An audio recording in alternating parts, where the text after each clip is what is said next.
Selamat pagi, Oma, Opa, dan teman-teman yang dikasihi Tuhan. Kita bersyukur pagi hari ini boleh kembali di tempat ini untuk memuji Tuhan dan mendengarkan firman Tuhan. Mari terlebih dahulu kita datang kepada Tuhan di dalam doa. Bapa di dalam surga, kami bersyukur kalau pada pagi hari ini kami boleh kembali berada di sekitar firman Tuhan. Tuhan, kami rindu untuk mendasari kehidupan kami pada hari ini dengan kebenaran firman-Mu. Oleh karena itu ya Tuhan, kami mau menyerahkan segenap hati dan pikiran kami di bawah pemerintahan Tuhan. Supaya pagi hari ini Tuhan singkapkan semua yang masih terselubung di dalam diri kami. Supaya kami boleh mengerti akan firman-Mu. Kami serahkan seluruh jam pemberitaan firman pada pagi hari ini ke dalam pimpinan tangan Tuhan. Di dalam nama Tuhan Yesus Kristus kami berdoa. Amin. Oma Opa, ada yang sudah pernah menerima hadiah? Hadiah itu diberikan kepada seseorang tanpa orang itu harus melakukan sesuatu pekerjaan. Berbeda dengan upah. Kalau upah diberikan kepada seseorang apabila orang itu sudah melakukan serangkaian pekerjaan. Misalnya, seorang yang bekerja harian, dia akan bekerja dari pagi sampai sore dan sebelum dia pulang, dia akan menerima upahnya. Seorang pekerja bulanan, dia bekerja dari tanggal 1 sampai akhir bulan. Dan di akhir bulan itu dia menerima upahnya dan itu bukan hadiah. Oma Opa, pada tanggal 5 Juli yang lalu, Presiden kita, Presiden Joko Widodo, dia datang ke Pasar Peterongan. Dia membawa hadiah untuk orang-orang di sana. Orang-orang di Peterongan tidak perlu melakukan sesuatu. Tetapi memang Presiden Jokowi ingin membagikan hadiah untuk mereka. Jadi hadiah itu diterima tanpa orang yang menerima itu melakukan sesuatu. Hadiah itu tergantung kepada orang yang memberikan. Nah, Oma Opa dan teman-teman, di dalam Roma pasal 4 ayat 4 demikian firman Tuhan. Kalau ada orang yang bekerja, upahnya tidak diperhitungkan sebagai hadiah, tetapi sebagai haknya. Di sini jelas dikatakan bahwa orang yang bekerja, upahnya tidak diperhitungkan sebagai hadiah, tetapi sebagai haknya. Orang itu melakukan sesuatu, baru menerima upahnya. Berbeda dengan hadiah yang diperoleh bukan karena mengerjakan sesuatu. Hadiah ini sama dengan pembenaran Allah yang diberikan kepada orang-orang yang percaya kepada Dia, yang beriman kepada Dia. Orang yang dibenarkan oleh Allah itu tidak perlu melakukan sesuatu untuk dibenarkan oleh Allah. Dia hanya perlu percaya saja. Namun, pembenaran tidak diperoleh karena perbuatan atau melakukan sesuatu. Pembenaran diperoleh sebagai hadiah atau anugerah karena percaya. Oma Opa dan teman-teman sekalian, dalam perikop ini, Paulus sengaja mengambil contoh Abraham, seorang Yahudi, tokoh bangsa Israel di masa lampau. Bapa leluhur bangsa Israel yang sangat dihormati, yang dibenarkan oleh Allah karena iman percayanya kepada Allah. Abraham dibenarkan bukan karena melakukan sesuatu pekerjaan, namun karena Abraham percaya kepada Allah. Roma pasal 4 ayat yang ketiga, demikian bunyinya. Sebab apakah dikatakan nas kitab suci?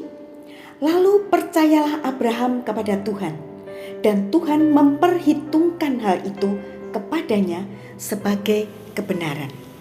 Hal ini sesuai dengan yang dicatat di dalam Ibrani pasal 11 ayat 8. Karena iman, Abraham taat ketika ia dipanggil untuk berangkat ke negeri yang akan diterimanya menjadi milik pusakanya, lalu ia berangkat dengan tidak mengetahui tempat yang ia tujui.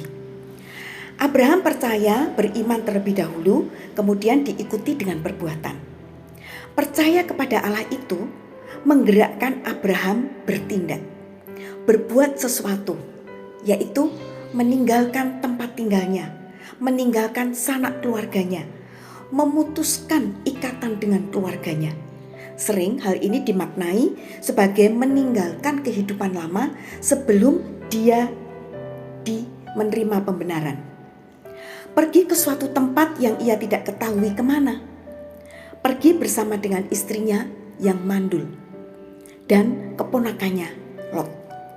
Pada waktu Abraham meninggalkan tanah Haran, ia berusia sekitar 75 tahun. Abraham yang berusia 75 tahun itu, yang menerima janji Allah untuk menjadi bapa banyak bangsa, sebetulnya usia 75 tahun itu sudah cukup tua. Karena orang-orang pada waktu itu, khususnya setelah kejadian Menara Babel, orang-orang itu memiliki anak, memiliki keturunan pada usia sekitar 30 sampai 35 tahun. Arpaksad itu berusia 35 tahun dia memiliki anak. Kemudian Selah 30 tahun. Eber berusia 34 tahun dia memiliki anak. Walaupun setelah itu usia mereka bisa berusia ratusan tahun. Peleg 30 tahun mempunyai keturunan. Rehu 32 tahun mempunyai anak. Nah, Oma, Opa dan teman-teman, ini merupakan bukti iman Abraham kepada Allah yang memberi janji menjadikan dia bapa banyak bangsa. Sungguh, secara manusia tidak ada suatu dasar bagi Abraham untuk mengharapkan janji Tuhan itu terjadi di dalam hidupnya. Namun Abraham tetap percaya kepada Allah. Roma pasal 4 ayat 18 dan 19. Sebab sekalipun tidak ada dasar untuk berharap, namun Abraham berharap juga dan percaya. Tubuhnya sudah sangat lemah karena usianya telah kira-kira 100 tahun dan bahwa rahim Sarah telah tertutup. Kepercayaan Abraham ini nantinya akan diuji lagi saat anak satu-satunya yang dijanjikan oleh Allah itu suatu ketika nanti akan diminta oleh Allah untuk dipersembahkan menjadi korban sembelihan. Ini adalah anak dari Sarah istrinya yang mandul. Kapan Abraham dibenarkan oleh Allah? Apakah setelah dia disunat atau sebelum dia disunat? Abraham dibenarkan oleh Allah sebelum disunat. Karena apa? Karena Abraham hidup jauh sebelum Musa, sebelum Taurat diturunkan. Abraham sudah ada dan Abraham menerima pengutusan dari Allah untuk pergi meninggalkan sanak keluarganya, untuk dia menjadi bapa bagi banyak bangsa walaupun keadaannya tidak memungkinkan. Iman Abraham mendahului sunat. Sunat itu diberikan oleh Tuhan kepada Abraham setelah Abraham beriman, bertindak, meninggalkan sanak keluarganya, dan dia hidup di tanah Kanaan. Pada waktu itulah baru sunat ini diberlakukan kepada Abraham, sehingga sunat itu bukan menjadikan Abraham diberikan janji oleh Allah, tetapi sunat itu adalah meterai sebagai tanda bagi Abraham bahwa dia sudah terhisap di dalam pembenaran Allah. Jadi sunat itu tidak menjadikan Abraham dibenarkan, tetapi menjadi tanda bahwa Abraham sudah terhisap di dalam pembenaran oleh iman percayanya kepada Allah. Dengan prinsip-prinsip Abraham inilah Allah membuka pintu bagi orang-orang yang bersunat maupun orang-orang yang tidak bersunat, tetapi yang hidup dalam iman Abraham, supaya orang-orang baik yang bersunat maupun tidak bersunat memiliki hubungan yang baik dan benar dengan Allah. Karena iman, segala pelanggaran dan dosa kita tidak diperhitungkan oleh Allah. Dalam Roma pasal 4 ayat 7 dan 8 dicatat demikian. Berbahagialah orang-orang yang diampuni pelanggarannya dan yang ditutupi dosa-dosanya. Berbahagialah manusia yang kesalahannya tidak diperhitungkan Tuhan kepadanya. Sebab itu kita disebut berbahagia. Seperti juga Daud menyebut berbahagia orang yang dibenarkan Allah bukan berdasarkan perbuatannya. Namun kebahagiaan kita harus disertai sikap dan tindakan yang mencerminkan iman kita kepada Allah untuk memuliakan Allah. Seperti yang dilakukan Abraham. Karena percaya kepada Allah, Abraham bersegera pergi bersama istri dan keponakannya meninggalkan sanak keluarganya. Oma-opa dan teman-teman, kita dibenarkan bukan karena perbuatan, tetapi karena percaya. Persoalannya adalah, bisakah kita percaya bukan hanya di dalam mulut, tetapi dalam kehidupan kita sungguh-sungguh mempercayakan hidup kita kepada Tuhan. Nah, di sini ada sebuah ilustrasi, oma-opa dan teman-teman. Ada seorang akrobatik bernama Blondin. Dia menyeberangi Niagara, air terjun Niagara yang sangat luas, dengan menaiki, berjalan di atas seutas tali yang terbuat dari baja. Air terjun Niagara ini luas sekali, lebar sekali, karena di ujung sebelah sana itu sudah bagian Amerika. Di ujung sebelah sini itu adalah Kanada. Sehingga lebar sekali. Tetapi Blondin ini berhasil menyeberang dari bagian yang ada di Kanada sampai ke bagian yang ada di Amerika. Dia menyeberangi sendirian. Nah, orang-orang yang ada di kanan kiri dari sungai yang sangat lebar ini bertepuk tangan ketika Blondin berhasil menyeberang. Lalu Blondin bertanya kepada orang-orang yang menyoraki dia, "Kalau saya menyeberang dengan mendorong gerobak, kalian percaya nggak saya akan tiba di seberang sana dengan selamat?" "Percaya." Lalu Blondin menyeberang dengan mendorong gerobak kosong. Betul, dia sampai ke seberang dengan selamat. Wah, orang bertepuk tangan. Semuanya kagum dan senang. Kemudian Blondin bertanya lagi, "Sekarang kalian percaya nggak kalau saya mendorong gerobak ini tetapi di dalamnya ada orang dan saya akan tiba di sana dengan selamat?" "Percaya." Mereka ngomong begitu. Wah, mereka tepuk tangan. Lalu Blondin bertanya, "Kalau kalian percaya, ayo, siapa yang mau masuk ke dalam gerobak ini?" Senyap. Tidak ada yang menjawab. Nah, setelah senyap beberapa lama, tiba-tiba ada seseorang yang datang kepada Blondin dan naik kereta. Lalu Blondin mendorong kereta itu. Semua orang diam, tidak ada lagi yang bersorak. Mereka tercekat, mereka deg-degan, mereka khawatir kalau terjadi sesuatu karena di atas gerobak itu ada orangnya. Dan Blondin terus membawa gerobak ini selamat sampai di ujung sana. Kemudian barulah pecah sorak-sorai. Dan orang-orang mulai kasak kusuk. Siapa ya yang berani ikut di dalam gerobak itu? Dan setelah punya usut, ternyata yang di dalam gerobak itu adalah anak Blondin. Anak Blondin ini berani menyeberangi Niagara yang demikian lebar. Karena apa? Karena yang mendorong itu adalah ayahnya sendiri. Anak dari Blondin ini percaya penuh kepada ayahnya. Dia percaya bahwa ayahnya tidak mungkin akan mencelakai dia. Dia percaya bahwa ayahnya tidak mungkin akan membuat dia jatuh di jeram Niagara ini. Inilah oma, opa, dan teman-teman sekalian. Karena anak blondin ini memiliki kepercayaan penuh kepada ayahnya. Karena mereka memiliki pergaulan yang erat.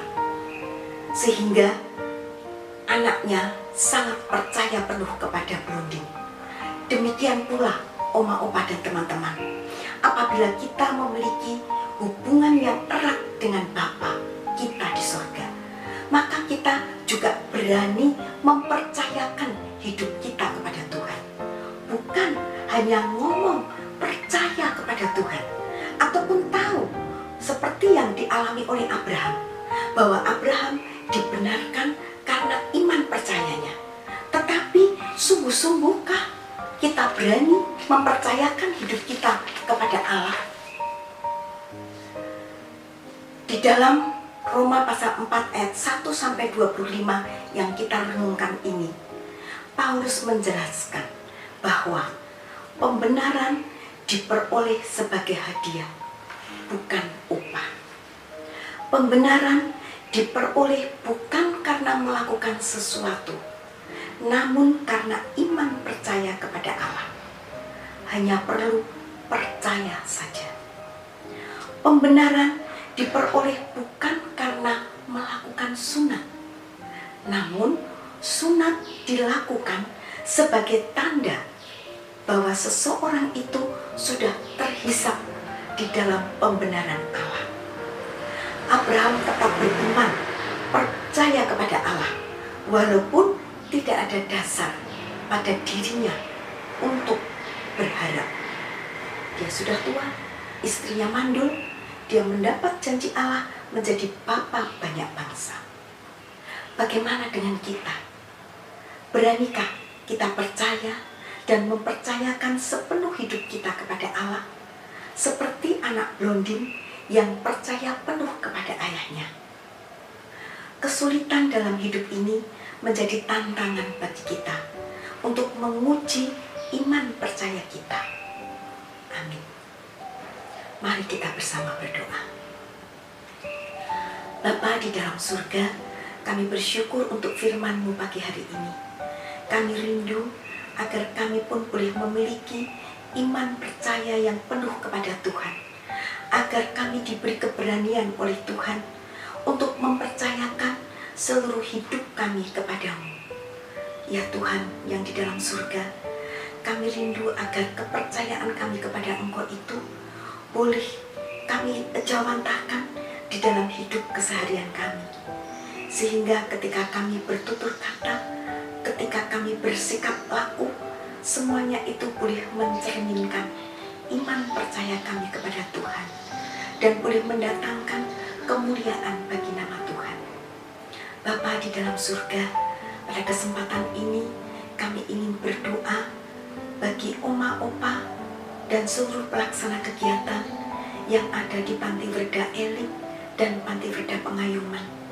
Kiranya Tuhan menyertai kami semuanya, sehingga kami sebagai oma, opa, dan para pelaksana kegiatan boleh sama-sama diberkati oleh Tuhan dan boleh memiliki iman yang benar kepada Tuhan, sehingga iman kami kepada Tuhan bukan berdasarkan perbuatan kami, tetapi berdasarkan percaya kami kepada Tuhan. Bapa di dalam surga, kami juga mau berdoa saat ini untuk negeri kami, negara Kesatuan Republik Indonesia. Kiranya Tuhan yang sudah memberikan banyak berkat kepada bangsa kami, memberikan pemimpin-pemimpin yang takut Tuhan. Kami ingin berdoa secara khusus untuk Bapak Presiden kami, Bapak Wakil Presiden kami, dan semua pejabat dari pusat sampai daerah, para gubernur, para wali kota, bupati, kepala kelurahan, dan bahkan sampai RT RW. Tuhan berkati semuanya agar mereka boleh menjadi orang-orang yang melaksanakan tugas mereka dengan takut kepada Tuhan dan memperjuangkan hak-hak seluruh rakyat Indonesia. Kami mau menyerahkan Indonesia ke depan sepenuhnya ke dalam tangan Tuhan. Biarlah berkat Tuhan makin melimpah bagi negeri kami. Dan kami sebagai orang-orang percaya yang Tuhan tempatkan di Indonesia ini, kami pun boleh menjadi saksi-Mu. Kami pun boleh melakukan sesuatu sekecil apapun bagi negeri kami ini. Bapa di dalam surga, kami ingin menyerahkan hidup kami masing-masing sepanjang hari ini ke dalam tangan Tuhan. Biarlah kami boleh melakukan apapun juga pada hari ini dengan terus mempermuliakan nama Tuhan. Dan nama Tuhan boleh dipermuliakan melalui setiap apapun yang kami kerjakan. Terpujilah nama-Mu ya Bapa, sekarang sampai selama-lamanya. Ampunilah segenap dosa kami ya Tuhan, baik dosa yang kami lakukan, sengaja maupun tidak sengaja. Tuhan kiranya mentahirkan kami dan melayakkan kami untuk lanjut hidup bersama dengan Engkau. Terima kasih Bapa di surga, di dalam nama Tuhan Yesus Kristus kami berdoa dan bersyukur. Amin.